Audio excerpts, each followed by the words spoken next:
السلام عليكم حبايبي، عاملين ايه؟ يا رب تكونوا بألف خير. وصفة جديدة وفيديو جديد، وهنعمل النهاردة مع بعض طاجن جامد جدا.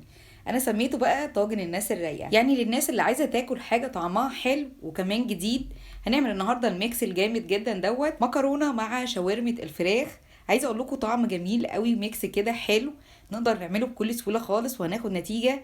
ولا بقى تقولي لي مطاعم بره واكل بره، الطعم ده بجد مختلف جدا وبجد طاجن للتحدي النهارده. خليكي معايا لاخر الفيديو وما تنسيش اللايك، ويلا بينا. بالنسبه بقى للطاجن بتاعنا النهارده نعمله باي كميه فراخ كتيره او قليله، ده بيبقى على حسب الرغبه وكمان على حسب الكميه اللي انت هتعمليها. عندي هنا ربع كيلو من البانيه او صدر، يعني الفرخه هناخد نصه يبقى سليم وهنقطعه شرايح على قد ما بنقدر كده، رفيعه شويه. وطبعا قبل التقطيع بيكون مغسول ومنقوع كويس جدا. نيجي هنا بقى عشان نعمل التتبيله. عندي 4 معالق كبار من اللبن بالعدد كده، وهنزل عليهم معلقه صغيره من المستردة. وبالنسبه بقى للمستردة ما تخافيش، هي مش هتحدق معاكي الطعم ولا حاجه. وكمان برضو نبقى مخليين بالنا من كميه الملح اللي احنا هنحطها. عندي هنا كمان معلقه كبيره من بهارات الفراخ، نص معلقه صغيره من البابريكا، نص معلقه صغيره من الفلفل الاسمر. وزي ما انتم شايفين ما حطيتش ملح كتير، حوالي نص معلقه يعني، وزيت حاجات بسيطه. هنا كمان عندي معلقه كبيره من الخل، وهزود عليهم ربع معلقه صغيره من الثوم المفروم. هقلبهم بشكل كويس جدا وكده تبقى جهزت معايا التتبيله. بالمناسبه بقى لو احنا عايزين نعمل شاورما، هتبل التتبيله دي وابتدي ان انا اسويها عادي جدا واحطها عندي في عيش صاج او عيش سوري. لو انا مش حابه اعملها في الطاجن، ممكن كمان لو انا مش هعملها النهارده او هعمل حتى كميه كبيره منها، افرزها وتبقى عندي جاهزه في اي وقت اطلع اسوي على طول. عايزه اقول لك التتبيله دي على قد ما هي مكوناتها مش كتير، لكن بجد طعمها حلو قوي قوي قوي وهتعجبك. هسيبها بقى عندي هنا تتبل ساعه ساعتين ثلاثه، ولكن لازم تبقى عندك في التلاجة. يعني ما ينفعش الحاجات دي تبقى بره كده التلاجة مدة طويلة.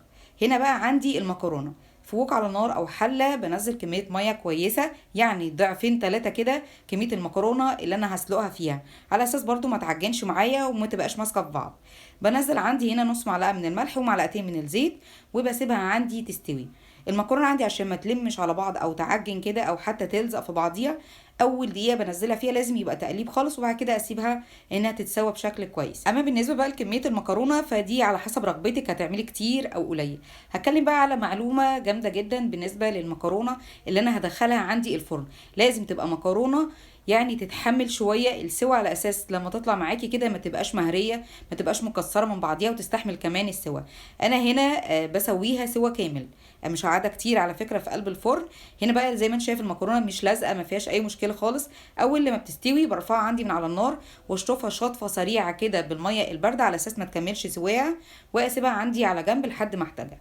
نيجي هنا بقى علشان نسوي الشاورما بتاعتنا. فوق على النار نزلت عندي معلقتين من الزيت. اول لما بيسخن معايا الزيت بنزل بكميه الشاورما كلها، وابتدي ان انا افردها بالشكل اللي انتوا شايفينه ده. وبعد دقيقه ابتدي ان انا اقلب. بالمناسبه الشاورما مش هحط عليها ولا نقطه ميه، هي هتسوي نفسها بنفسها يعني. البانيه هيجيب معايا كده ميه ويبتدي ان هو يشربها تاني. هتاخد وقت قد ايه على النار؟ هتاخد حوالي 5 دقايق او 7 دقايق بكتير قوي، او على حسب يعني الكميه اللي انت هتعمليها.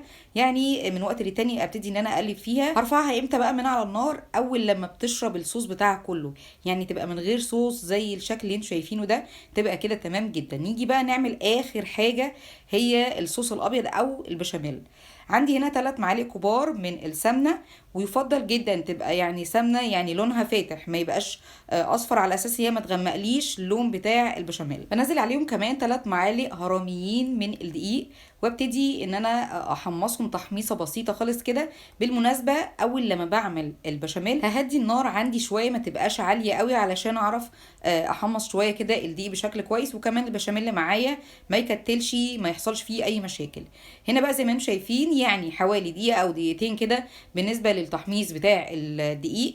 اللون بتاعه بس بيتغير على بسيط خالص خالص، يعني بيبتدي يبيض معايا. هنزل عليه هنا بكمية اللبن. نزلت هنا 3 مجات من اللبن، لو عايزاهم بقى كلهم لبن ماشي، عايزه يبقى كوبايتين لبن وكوبايه شوربه برضو مفيش اي مشكله خالص. ومن الحاجات برضو اللي لازم اخلي بالي منها كويس جدا، اول لما بحط السوائل على الدقيق ما بطلش تقليب خالص عشان ما يتكتلش مني.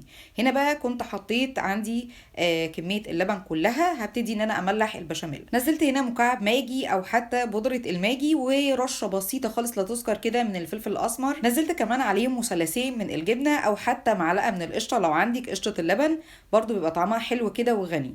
بقلب كويس جدا يعني ادوب عندي الجبنه دي بشكل كويس قوي. هفضل اقلب بقى لحد ما يبتدي يربط معايا البشاميل او يستوي معايا الدقيق ويبقى بالقوام ده قوام في الوسط كده، يعني هو مش تقيل قوي ولا خفيف ميه.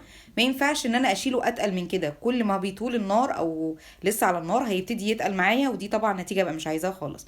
القوام بوريهولك ان هو ما فيهوش اي تكتلات، قوام كويس قوي. هبتدي ارفعه عندي كده من على النار، ويستحسن نشيله خالص من الوok او الحاجه اللي احنا كنا بنسويه فيها، لانه هيتاثر بالحراره وهيبتدي ان هو برده يتقل شويه. زي ما انتم شايفين بقى المكرونه عندي مش لازقه في بعضها، قوامها حلو جدا، حافظت على تسويتها، ما خدتش تسويه زياده ولا اي حاجه، وكمان ما حطيتلهاش اي ماده دهنيه تاني. هنا بقى ببتدي احط عندي كميه البشاميل اللي انا عايزاه كتير قوي، عايزاه وسط، عايزاه قليل خالص، مفيش اي مشكله، دي على حسب رغبتك.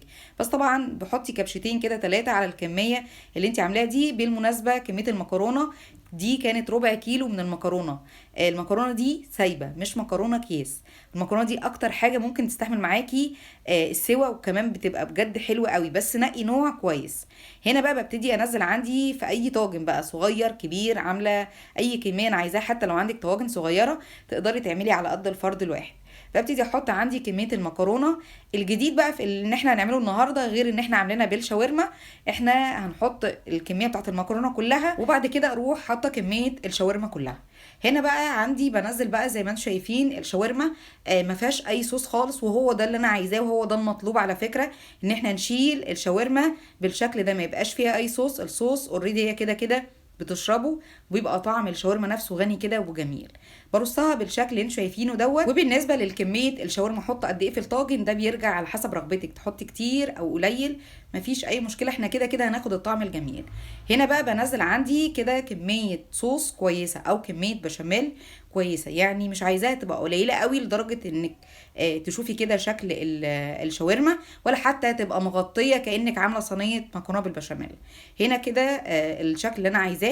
بحط من فوق بقى ميكس جبن، جبنه موتزاريلا، جبنه رومي مبشوره، مفيش اي مشكله خالص.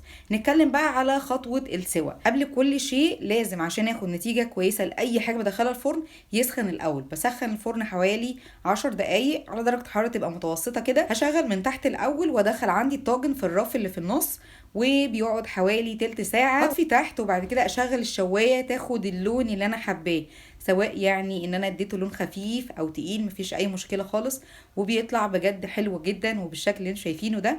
اتمنى يكون الفيديو عجبك النهاردة وتجربي الطاجن الحلو ده. ما تنسيش اللايك والاشتراك، وللمتابعة فعلي زر الجرس على الكل علشان يوصلك كل الفيديوهات الجديدة. وسلام عليكم.